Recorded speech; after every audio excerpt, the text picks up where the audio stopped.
ہر سجدے پر 1500 نیکیاں۔ ابو سعید خدری رضی اللہ عنہ سے مروی ہے کہ نبی پاک صلی اللہ علیہ وسلم نے ارشاد فرمایا، جب رمضان کی پہلی رات ہوتی ہے تو آسمان کے دروازے کھول دیے جاتے ہیں، ان میں سے کوئی بھی دروازہ بند نہیں ہوتا حتیٰ کہ رمضان کی آخری رات ہو جاتی ہے، اور جو بھی مومن بندہ ان راتوں میں سے کسی رات میں عبادت کرتا ہے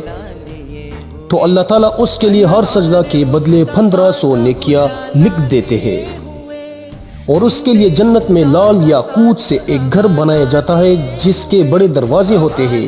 ہر دروازہ پر سونے کا خول ہوتا ہے جو لال یاقوت سے جڑا ہوا ہوتا ہے۔ جب ماہ رمضان کا پہلا روزہ ہوتا ہے تو اس کے پچھلے گناہ معاف ہو جاتے ہیں،